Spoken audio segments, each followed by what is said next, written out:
Very good day, Dr. Amina classes, Dr. Amina HOD Chemistry, again with you in the journey of chemistry for IIT, JEE as well as for NEET examination.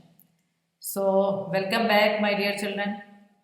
Hope कि आपने first video देख ली होगी जिसमें मैंने आपको periodic table का starting करा था अपन ने, मॉडर्न पीरियोडिक टेबल का डिस्क्रिप्शन करा था पूरा. Then we have taken the properties. Among them we have discussed in detail atomic radii as well as ionization energy. Now in this video we have to finish the remaining part, that we will take electron gain enthalpy, electronegativity and some other parameters, as well as we have to take some important and good questions of this chapter. So let us start with the electron gain enthalpy, which will be the next property. Electron gain enthalpy also has a name or the symbol, a symbol that is delta H Eg. This is the symbol of electron, E for electron, G for gain, and enthalpy, that is energy, delta H. Now what is the definition of it? Again I am not writing, only I am giving you. It is the energy released. It is the energy released when an isolated gaseous atom accepts an electron to form the anion. Remember, in case of ionization energy, the energy required to remove the electron. Here the energy released when the atom accepts the electron and to form the anion. Suppose I have Cl. Cl will accept one electron to form Cl negative. This is delta H Eg and it is exothermic. Remember, it is exothermic because the energy is released out. I hope it is clear the definition of delta H Eg. A very important line is written here, which is given by the this statement. First delta H Eg is negative. This I have explained to you कि जब first electron atom accept करता है तो energy release होती है, यानी exothermic. This is very important. While second delta H E G is positive, mean the process is endothermic. मतलब पहली आयन इलेक्ट्रॉन निकालने की एनर्जी में रिलीज होती है एनर्जी, और सेकंड में एब्जॉर्ब होती है, यानी एंडोथर्मिक प्रोसेस है. जैसे कि suppose I have oxygen. I think all of you know the atomic number of oxygen is 8. 2 an outermost shell containing 6 electrons. If oxygen accepts one electron, it become O negative. अब outer shell में 7 electron है. As usual delta H Eg यहाँ negative आएगा क्योंकि energy release हो रही है. अब ये O नेगेटिव है, इसको फिर एक और इलेक्ट्रॉन लेना है, तो जब ये एक और इलेक्ट्रॉन लेगा तो O-2 बनेगा. लेकिन ये ऑलरेडी ऑक्सीजन नेगेटिव था और इलेक्ट्रॉन भी नेगेटिव है, तो इन नेगेटिव में इंटर इलेक्ट्रॉनिक रिपल्शन होएगा, जिसकी वजह से हमें एनर्जी लगेगी to overcome this inter electronic repulsion. So delta H E G क्या आ जाएगा, देखो पॉजिटिव, यानी एनर्जी एब्जॉर्ब हो रही है. अभी देखो मैंने कितना बढ़िया लिखा है. As the second electron has to be remove from negatively charge ion, so electron repulsion takes place. Because of this the second delta H E G is positive, यानी process is endothermic. So please remember, it's very much important and take care of this. Let's come to the next line, this one. As the atomic size increases, जैसे ही atomic size बढ़ेगा, nucleus का outer shell से दूरी हो जाएगी, तो nucleus outer shell से दूर हो गई, मतलब इलेक्ट्रॉन को अट्रैक्ट करना मुश्किल हो जाएगा. तो एज द एटॉमिक साइज इनकी delta H increases, delta H E G become less negative. अब ध्यान से सुनना मेरी बात. अगर हम डेल्टा एच ईजी यानी इलेक्ट्रॉन गेन एंथैल्पी का एक और टर्म है इलेक्ट्रॉन एफिनिटी. इलेक्ट्रॉन एफिनिटी के टर्म में अगर हाई इलेक्ट्रॉन एफिनिटी तो मतलब आसानी से इलेक्ट्रॉन ले लेगा, लेस इलेक्ट्रॉन एफिनिटी यानी मुश्किल से लेगा, और जीरो यानी नहीं लेगा. और डेल्टा एच ईजी के टर्म में मोर नेगेटिव यानी आसानी से ले लेगा इलेक्ट्रॉन, लेस नेगेटिव यानी नहीं लेगा, पॉजिटिव यानी बिल्कुल, लेस नेगेटिव यानी मुश्किल से लेगा, पॉजिटिव यानी नहीं लेगा. तो इस उससे अपन चलना है. तो मैंने क्या बोला कि जैसे ही साइज बढ़ेगा delta H E G become less negative, मतलब ability to accept the electron घट जाएगी. ये इलेक्ट्रॉन एफिनिटी के टर्म में become less. As the nuclear charge increases, जैसे न्यूक्लियर चार्ज बढ़ेगी, यानी left to right atomic number बढ़ा, न्यूक्लियर चार्ज बढ़ी, delta G becomes more negative. जैसी डेल्टा चार्ज बढ़ेगी इतना ही आसानी से एटम एक्सेप्ट करेगा इलेक्ट्रॉन को और delta H become more negative. समझ गए दोनों पॉइंट। फिर एलिमेंट जिनमें जैसे अभी आयनाइजेशन एनर्जी बताया था, जिनमें हाफ फिल होता है या कंप्लीटली फिल कॉन्फ़िगरेशन होता है, यानी फुल्ली फिल होता है, जैसे कि नियॉन है या नाइट्रोजन हाफ फिल्ड है, वो बहुत ही हाईली स्टेबल होते हैं और उनका delta H E value become positive. तो अगर कोई तुमसे कहे कि why N2 has positive delta H E value, तो आप उसका स्टेटमेंट ये होगा because it is has half filled P subshell. Noble gases में because they have completely filled outer shell. उसके बाद यहाँ एक बहुत इंपॉर्टेंट स्टेटमेंट दिया है, सॉरी वो उल्टा आ गया, अपना पुराना आ गया, थोड़ा सा नया यहाँ से है। नेक्स्ट अपना आ रहा है ये चीज डेल्टा एच ई जी, यानी इलेक्ट्रॉन की enthalpy of oxygen and fluorine are however less negative than sulphur और क्लोरीन। अब ये जैसे उल्टी बात लग रही है भाई, हमें पता है कि ऑक्सीजन ये है, उसके नीचे सल्फर है, ये फ्लोरीन है, उसके नीचे क्लोरीन है, और हम जानते हैं कि नीचे उतरते हैं तो इलेक्ट्रॉन की एंथैल्पी लेस नेगेटिव हो जाती है। लेकिन यहाँ उल्टी बात चल रही, कह रहा है और एफ की, जिनकी ज्यादा नेगेटिव होना चाहिए, कह रहा है लेस नेगेटिव देन एस और सी एल। इसका रीजन बेटा ये है, ये दोनों बहुत छोटे साइज में और बहुत हाईली इलेक्ट्रॉन नेगेटिव हैं, तो इनमें रिपल्शन होता है जब इलेक्ट्रॉन लेता है आता है, बहुत रिपल्शन होता है, इलेक्ट्रॉन आ ही नहीं पाता, तो इसलिए इनकी डेल्टा एच ई जी एक्सेप्शन कैसे लेस नेगेटिव हो जाएगी सल्फर और सी एच से। तो ये बहुत इंपॉर्टेंट चीज़ है, यहाँ पर अपन इसको हाईलाइट करते हैं। Due to small size of oxygen fluorine so electron electron repulsion takes place, तो इसलिए ऐसा हो रहा है। और among halogen chlorine has the most negative delta H E G पूरे पीरियोडिक टेबल में, ध्यान रखना पूरे पीरियोडिक टेबल में सबसे ज्यादा नेगेटिव डेल्टा एच ई जी किसका है, सी एल का है। तो अगर जैसे अपन ग्रुप मान के चलो इसका ले लें, ग्रुप ये वाला 16, तो इसकी जो डेल्टा एच ई जी का ऑर्डर है ना ग्रुप 16 का, वो ये है सल्फर, फिर ऑक्सीजन सल्फर सिलीनियम, फिर टेल्यूरियम, फिर पोलोनियम, तो जो रेडियो एक्टिव है उसको अगर छोड़ भी दें फिर आएगा ऑक्सीजन, सबसे आखिर में ऑक्सीजन आता है। और ग्रुप 17 का अगर लोगे तो ये है ऑर्डर, सी एल सबसे ज़्यादा, फिर एफ, फिर बी आर, फिर आई। ये बहुत इंपॉर्टेंट है, ये दोनों याद रखना, डेल्टा एच ई जी का ऑर्डर है ये, ठीक है। Halogen have the most negative delta H E G of course because in the outer shell only 7 electrons are there, तो वो आसान से एक इलेक्ट्रॉन लेके अपना ऑक्टेट कंप्लीट कर लेता है। फिर ये ऑर्डर मैंने यहाँ दे दिया जब समझाया था। तो this is all about delta H E G और electron gain enthalpy. Let's come the next parameter और the property that is electronegativity. Okay, electronegativity का मतलब होता है टेंडेंसी एटम की कि इलेक्ट्रॉन को अट्रैक्ट करे अपनी तरफ। तो आप कहोगे मैडम ये तो इलेक्ट्रॉन एफिनिटी जैसा हो गया, वहां पर भी तो इलेक्ट्रॉन ले रहा है, वो अलग चीज़ है, वो आइसोलेटेड एटम लेता है। अकेला एटम अगर इलेक्ट्रॉन को ले रहा है तो उसे हम कहेंगे इलेक्ट्रॉन गेन एंथैल्पी। लेकिन अगर कोई मॉलिक्यूल है जैसे H और Cl है, उनके दोनों के बीच में एक बॉन्ड है कि नहीं, जैसे ये आपका H है और ये आपका Cl है ना, यहाँ एक बॉन्ड है, Cl ज़्यादा नेगेटिव है तो ये अपनी तरफ इलेक्ट्रॉन को खींच रहा है, तो यहाँ पर एक पार्शियल नेगेटिव चार्ज आ जाती है, यहाँ पर एक पार्शियल पॉजिटिव। ये कॉन्सेप्ट को कहा जाता है इलेक्ट्रोनेगेटिविटी। अब देखो मैंने डेफिनेशन क्या डाली है, the tendency of an atom, atom की tendency to attract the shared pair of electron, ये होता है shared pair. Tendency of an atom to attract the shared pair of electron to itself in a covalent bond. Covalent bond में atom की tendency के electron को अपनी तरफ attract करें, उसे कहते हैं इलेक्ट्रोनेगेटिविटी। उसका सिंबल ये ऐसा दे दिया, एक्स टाइप काई कहते हैं इसे, और सिंबल की इतनी इंपॉर्टेंस नहीं है बट बता दिया मैंने ऐसे। अब ये टेबल काफ़ी इंपॉर्टेंट है, ये स्टेटमेंट वाले या असर्शन रीजन वाले क्वेश्चन में आ सकता है कि डिफरेंसेस बिटवीन इलेक्ट्रोनेगेटिविटी EN यानी and delta H E G that is electron gain enthalpy. Now listen carefully, this the table is very important, electronegativity and this is electron gain enthalpy that is delta H E G. देखो electronegativity का पहला point is not a measurable quantity, आप measure नहीं कर सकते उसको, कोई इसकी यूनिट नहीं होती। ये और आयोनाइजेशन एनर्जी दोनों आर मेजरेबल क्वांटिटीज, मेजर कर सकते हो।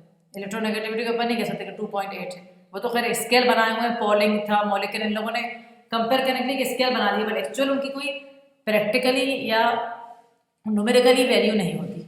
Second, it is the property of an atom in the bonded state, अभी समझा था ना, बॉन्ड बॉन्ड जहां बना है वहां पर, it is the property related to atom in their isolated state. देखो कितने बढ़िया चीजें हैं ये स्टेटमेंट वाले क्वेश्चन में।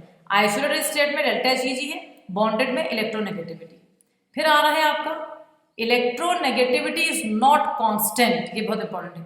जब वो देखा जाएगा कि मतलब जोड़ा किससे है, एटम, उस पर डिपेंड करती है, लेकिन डेल्टा एच जो है वो हमेशा कांस्टेंट होती है। फिर it changes regularly in a period but there are certain exception in a group. Period में रेगुलरली इंक्रीज होएगी, चेंज होएगी यानी, बट ग्रुप में थोड़ा एक्सेप्शन है। It does not change regularly in a period और group. It has no unit, और इसका अपन जानते हैं kilo joule per mole, electron volt per atom, कुछ भी इसके यूनिट हो सकते हैं। तो ये आप पॉइंट्स एक दफा देख लेंगे अच्छी तरह, स्टेटमेंट वाले क्वेश्चंस में आ सकते हैं। Then we have factors on which electronegativity depend, this is again important. First is state of hybridization. जैसे आपको पता है कि जितना एस ऑर्बिटल का कैरेक्टर ज्यादा होता है उतनी ऑर्बिटल जो है हाइब्रिड ऑर्बिटल इलेक्ट्रोनेगेटिव हो जाती है।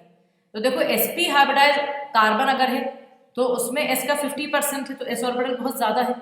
तो अगर sp हाइब्रिडाइज कार्बन है तो वो ज्यादा इलेक्ट्रोनेगेटिव होगा किसके मुकाबले में, sp2 वाले में के, और sp2 ज्यादा इलेक्ट्रोनेगेटिव होगा किसके मुकाबले में, sp3 के।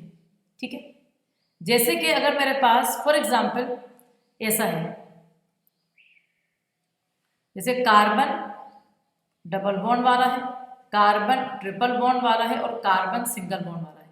तो दोनों तीनों कार्बन है, लेकिन सबसे ज्यादा इलेक्ट्रोनेगेटिव कार्बन ये वाला है क्योंकि sp है, फिर ये वाला है, फिर ये वाला है, ये sp2 और ये sp3। सेकेंड पॉइंट आएगा, ये आ गया आपका oxidation state of the element. जितना ऑक्सीडेशन स्टेट ज्यादा होगा, चार्ज ज्यादा ही होगी, उतना ही ध्यान रखना कि इलेक्ट्रोनेगेटिविटी ज्यादा होगी। यानी as oxidation state of an element is more, electronegativity is more. जैसे कि अगर हमारे पास फेरिक है और हमारे पास फेरस है, दोनों आयरन है, लेकिन फेरिक ज्यादा इलेक्ट्रोनेगेटिविटी होगा किसके मुकाबले में, फेरस के, बिकॉज फेरिक के ऊपर +3 चार्ज और फेरस के ऊपर +2 चार्ज। आया समझ?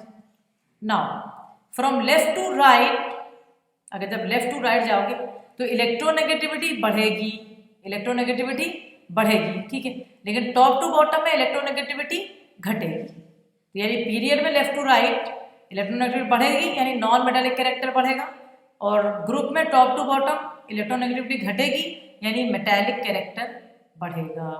समझ आ गई बेटा? इसके बाद हम आ रहे हैं, नेक्स्ट हम आ रहे हैं ये वाला, देखो टॉपिक पीरियोडिसिटी ऑफ वैलेंस और oxidation state. Periodicity of valency के बारे में बताएंगे, जैसे अपन ने एटॉमिक रेडियाई कर लिया, आयनाइजेशन एनर्जी कर ली, इलेक्ट्रॉन गेन एंथैल्पी कर ली, electron negativity we have done. Now valency क्या लिखा है, in case of representative element, अपन ने पिछली वीडियो में देखा था कि एस और पी वाले ब्लॉक के जो एलिमेंट्स उन्हें क्या कहते हैं, रिप्रेजेंटेटिव, जिनके अंदर लार्ज इलेक्ट्रॉन आउटर शेल में जाता है, उनकी वैलेंसी या तो होती है नंबर ऑफ वैलेंस इलेक्ट्रॉन जितने आउटर शेल में इलेक्ट्रॉन है, या 8 minus number of valence electron. अब जैसे एक सिंपल सा डिस्क्रिप्शन बताया यहाँ, जैसे कि आपका ग्रुप है 1 2, डी ब्लॉक को नहीं ले रहा क्योंकि वो रिप्रेजेंटेटिव नहीं है, 1 2, फिर पी ब्लॉक है 13 से लेकर 18। यहाँ वैलेंस इलेक्ट्रॉन फर्स्ट ग्रुप में 1 है, सेकेंड में 2, 13 में 3, 14 में 4, 15 में 5 और यह 18 में 8।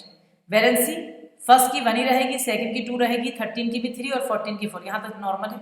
यहाँ से 8 माइनस होगा, जैसे आउटर शेल में 5 है तो 8 माइनस 5 3 या 5 या ग्रुप नंबर, मतलब आउटर शेल नंबर। यहाँ 8 माइनस 6 2 या 6, 8 माइनस 7 1 या 7, 8 माइनस 8 0 या 8। समझ गए?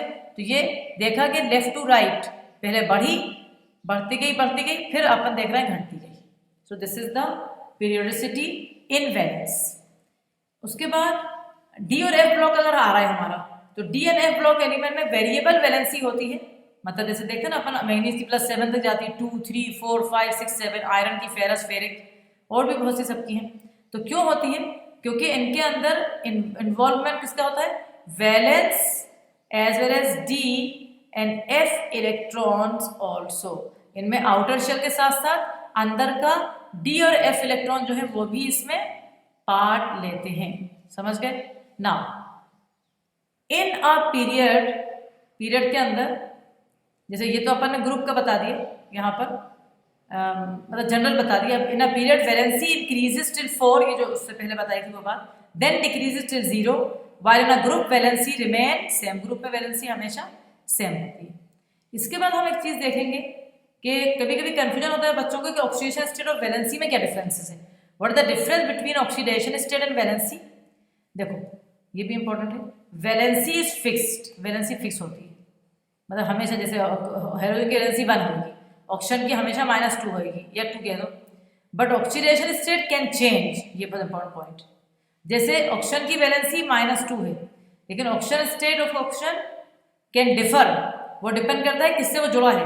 यहाँ OF2 में वो फ्लोरीन उससे ज्यादा इलेक्ट्रोनेगेटिव है, उससे जुड़ा है, तो यहाँ O की, ये उल्टा लिखा है sorry, oxygen state of fluorine के बदले ये क्या है ऑक्सीजन, यहाँ पर ऑक्सीजन स्टेट ऑफ ऑक्सीजन +2 है, लेकिन Na2O में क्योंकि सोडियम ज्यादा पॉजिटिव है तो oxygen state of oxygen is -2। मतलब कहने का मतलब ये है कि वैलेंसी फिक्स होती है लेकिन ऑक्सीजन स्टेट चेंज होता है डिपेंडिंग किससे वो जुड़ा हुआ है। नेक्स्ट आपका आ रहा है anomalous period properties of second period element. Second period element जो होते हैं, जो अपन ने पढ़ा था पिछली वीडियो में, lithium, beryllium, boron, carbon, nitrogen, oxygen, fluorine, neon, इनकी प्रॉपर्टीज अपने ग्रुप के अदर मेंबर से थोड़ी अलग होती है। उसका रीजन क्या होता है? उसका रीजन 3-4 रीजन है उसके। एक तो उनका साइज छोटा होता है सबके मुकाबले में, large charge by radius ratio, charge और रेडियस का रेशियो का जो जैसे कहते हैं पोलराइजिंग पावर ज्यादा होता है, हाई इलेक्ट्रोनेगेटिव होते हैं वो, और उनमें डी ऑर्बिटल नहीं। सबसे पहले आखिरी वाला पॉइंट सबसे इंपॉर्टेंट है कि उनके पास डी ऑर्बिटल नहीं, 2s2p है, डी तो 3 में आती है, तो ये भी एक खास बात है। जैसे कि लिथियम और बेरिलियम है आपके पास, ठीक है, क्या है ये दोनों? लिथियम पहले ग्रुप का है, पहला मेंबर, और बेरिलियम सेकंड ग्रुप का, उसका पड़ोसी जो ग्रुप है उसका मेंबर है। जैसे ये लिथियम है, अगर ये हमारा अगर लिथियम है, ये लिथियम है, तो ये हमारा बेरिलियम, ठीक है। तो lithium unlike group 1 group 2 member show covalent character. देखो ग्रुप 1 और ग्रुप 2 के मेटल जो है वो तो आयोनिक करते हैं, ये दोनों कोवेलेंट करते हैं, while other members form ionic compound। ये एक स्पेशल बात। Also it is observed that the first member, क्या देखा गया कि first member of the group resemble in its properties with the second member of the neighboring group। ये जो समझाया मैंने, ये अभी बताया मैंने, ये लिथियम है ग्रुप 1 में और ये मैग्नीशियम है ग्रुप 2 में। ऐसे ही आपका यहाँ पर ज्यादा से गलती हुई, sorry, this is not beryllium, it was, it is magnesium, lithium and magnesium having the diagonal properties, it is this, ठीक है। सो क्या देखा गया कि फर्स्ट मेंबर, जैसे ये लिथियम फर्स्ट मेंबर है आपका, इसकी प्रॉपर्टी रिजेंबल कर रही है second member of the neighbouring group यानी मैग्नीशियम। ऐसी बेरिलियम फर्स्ट है सेकेंड पीरियड के, इसकी प्रॉपर्टी रिजेंबल कर रही है अल्यूमिनियम से। This is called diagonal relationship, इसे कहते हैं हम डायगोनल। ये डायगोनल है, डायगोनली ये मतलब इनकी प्रॉपर्टी सेम है। It is due to same polarising power, it is due to what? Same polarising power in charge by size ratio. जैसे इसका चार्ज 1 है लेकिन साइज बड़ा है, इसका चार्ज 2 है लेकिन साइज छोटा है, इसके मुकाबले में दोनों का मिला के पोलराइजिंग पावर यानी charge by size ratio same है। और दुनिया की हर प्रॉपर्टी साइज से होती है, चार्ज से होती है, वो सेम है, तो ये भी सेम हो जाएगा। देन नेक्स्ट हेडिंग आ रही है the first member of the group. ये भी इंपॉर्टेंट चीज है, इसके ऊपर भी क्वेश्चन आते रहते हैं। देखो क्या कह रहा है कि first member of the group has only 4 valence orbital. First member में सिर्फ फर्स्ट मेंबर 4 वैलेंस ऑर्बिटल है, जैसे कि 2s और 3 2p ऑर्बिटल्स, एक s और 3p। लेकिन सेकेंड मेंबर जो है उसमें 9 ऑर्बिटल्स है। सेकेंड मेंबर में कितनी ऑर्बिटल्स है?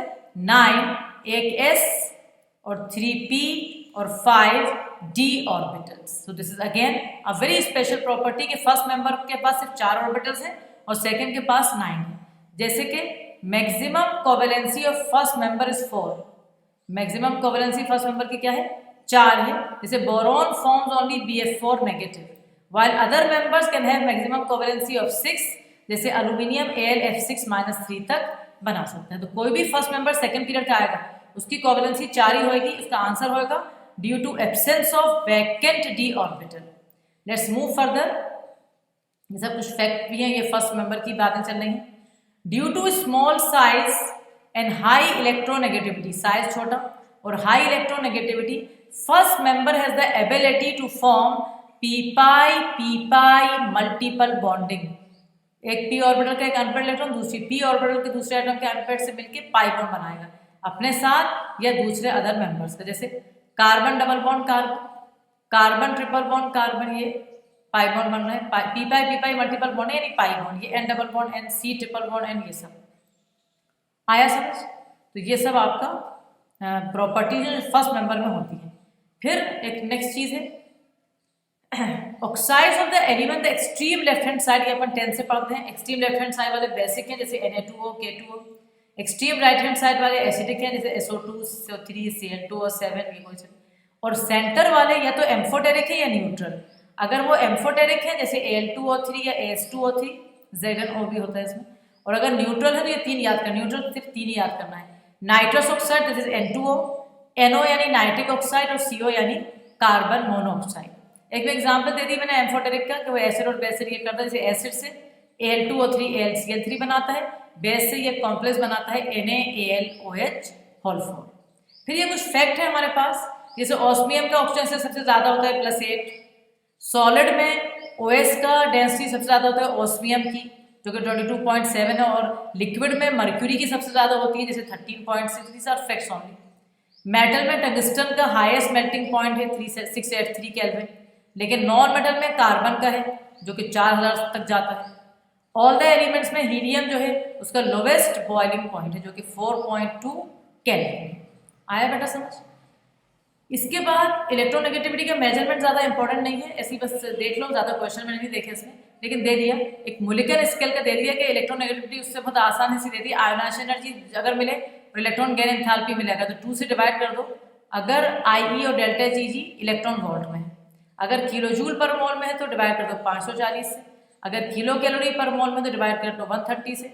लेकिन ये ज़्यादा तक जहाँ तक मुझे उम्मीद है बिल्कुल इंपॉर्टेंट नहीं लग रहा मुझे खास। फिर इलेक्ट्रोनेगेटिविटी बाई पॉलिंग स्केल और इलेक्ट्रोनेगेटिविटी बाई मोलिकुलर स्केल का ये कंपेरिजन है कि पॉलिंग से मोलिकुलर डिवाइड बाई 2.8 करोगे तो इलेक्ट्रोनेगेटिविटी बाई पॉलिंग आ जाएगा। इसके बाद हम आ रहे हैं इंपॉर्टेंट क्वेश्चंस में। ये सारे अच्छे क्वेश्चन हैं जिससे तुम्हें समझ में आ जाएगा कि हमसे ये क्वेश्चन बन रहा है तो इस साल भी हमसे बनेंगे। जैसे कि एटॉमिक नंबर ऑफ गैडोलीनियम, मैंने गैडोलीनियम के वहाँ अंडरलाइन करवा था पिछली वीडियो में, 64 है। What is the correct electronic configuration of gadolinium. पहली बात ये अपन डी ब्लॉक में और एफ ब्लॉक में अभी 12 पढ़ के आ रहा हूँ तो अच्छी तरह पता है। गैडोलीनियम जो है वो एफ ब्लॉक का 4f ब्लॉक एलिमेंट्स का मेंबर है। इसके अंदर हाफ फिल्ड होता है 4f, ये 2 दफा लगातार नीट में और IIT में आ चुका है तो याद कर सकते हो। जेरोन का 54, 4f में 7 है, 5d में 1 है और 6s में 2 है। तो ये आपको इसका मतलब अच्छी तरह आपको समझ में आ जाएगा ये, तो ये इंपॉर्टेंट है आपका और इसको आपको ध्यान में रखना है। उसके बाद आपका क्वेश्चन नंबर 2 आ रहा है। क्वेश्चन नंबर 2 जो है, विच of the following order of ionic radii is correctly represented. ये बेटा आइसोइलेक्ट्रॉनिक स्पीशीज का मैंने पहले भी बताया था, उनके अंदर जितना एटॉमिक नंबर कम होगा उतना ही उनका साइज बड़ा होगा। तो ये O-2 में 8 है, F नेगेटिव में O-2 में 10 इलेक्ट्रॉन, F नेगेटिव में 10 और Na पॉजिटिव में 10। All the 3 are isoelectronic species, lesser the atomic number greater their size. तो ये हो गया क्वेश्चन। फिर question 3, which of the following the correct order of increasing ionisation energy. ये तो बहुत सिंपल था, ये वाला ऑप्शन खुद दिख रहा है, बेरियम। पहली बात बेरियम जो है ग्रुप 2 का है, beryllium magnesium calcium strontium barium. तो बेरियम सबसे नीचे है तो उसकी आयोनाइजेशन एनर्जी सबसे कम होगी, ये सब इधर जा रहा है इस साइड तो इनकी ज्यादा होगी। फिर क्वेश्चन नंबर 4 कह रहा है decreasing order of second ionisation energy of potassium calcium and barium. देखो अपन को पता है कि पोटेशियम का क्या आउटर शेल में 1 इलेक्ट्रॉन है तो पहली आयोनाइजेशन एनर्जी सबसे कम है, लेकिन जब वो इलेक्ट्रॉन निकल जाएगा तो उसके निकलने के बाद वो फुल्ली फिल हो जाएगा कि नहीं, उसके बाद इनर्ट गैस कॉन्फिगरेशन आ जाएगा 18 का, तो उसकी सेकंड आयोनाइजेशन एनर्जी सबसे ज्यादा होगी। तो जहां पर K है वहां पर देख लो, लेकिन आप कहोगे मैडम K के तो ये D में भी K है, तो उसके बाद हमें कैल्शियम लेना है क्योंकि कैल्शियम बेरियम से ऊपर है तो कैल्शियम ही आएगा। ठीक है। अब 5 the correct order of electron affinity sulphur selenium oxygen, ये तो मैंने अभी तुम्हें ऑर्डर दिया ही था। Question number 6 the correct order of decreasing second IE of titanium vanadium chromium और मैंगनीज इज। देखो क्रोमियम में 3d5 4s1 था, एक इलेक्ट्रॉन जब निकल गया, सेकंड का कह रहा है वो, जब एक इलेक्ट्रॉन निकल गया तो क्रोमियम का हाफ फिल्ड हो गया, इसलिए सबसे ज्यादा वही वाला है जो क्रोमियम वाला ऑप्शन है।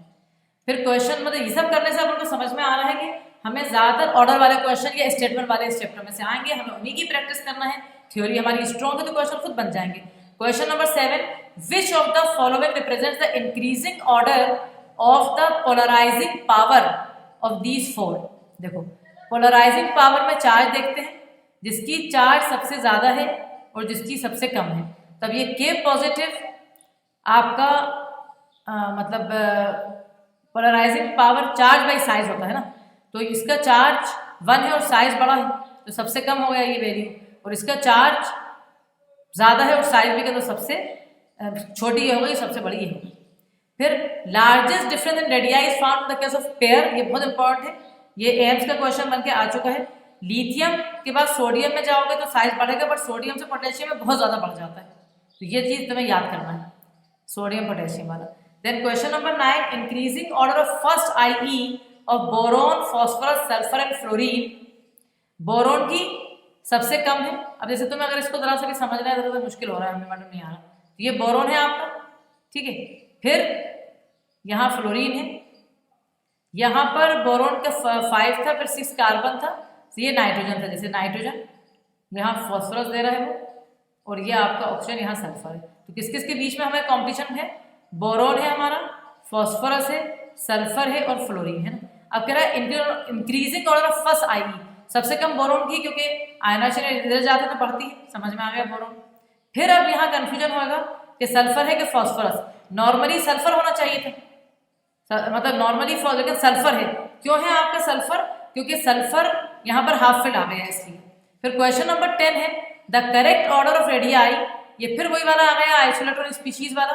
फिर 11 है the correct order of decreasing oxidation state in the compound is of nitrogen, ये डायरेक्ट अपन करेंगे इसका, HNO3 NO और N2 रन। यहाँ पर देखो HNO3 में N2 का यहाँ 0 है, अपन मैं बता रही हूँ, यहाँ N2 का 0 है और NO में N का +2 है, HNO3 में N का +5 है, तो ये घट रहा है, इसके अंदर N का निकालोगे तो माइनस में आ जाएगा। फिर क्वेश्चन नंबर 12 है which one of the following is unable to form MF6-3, यह भी समझाया था हमने, ये सब नीट के देखो कितने आसान क्वेश्चन। बोरोन क्योंकि फर्स्ट मेंबर है उसमें वैकेंट डी ऑर्बिटल नहीं होती।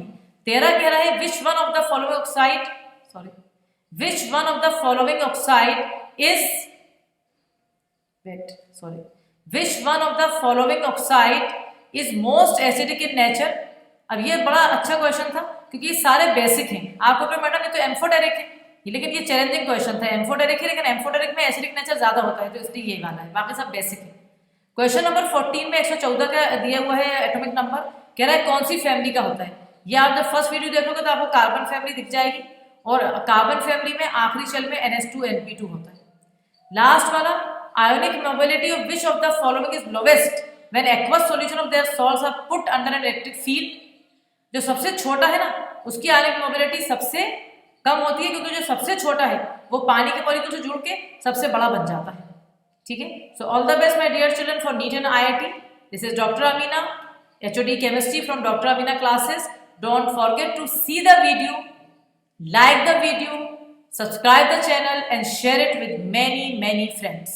So all the best, good day.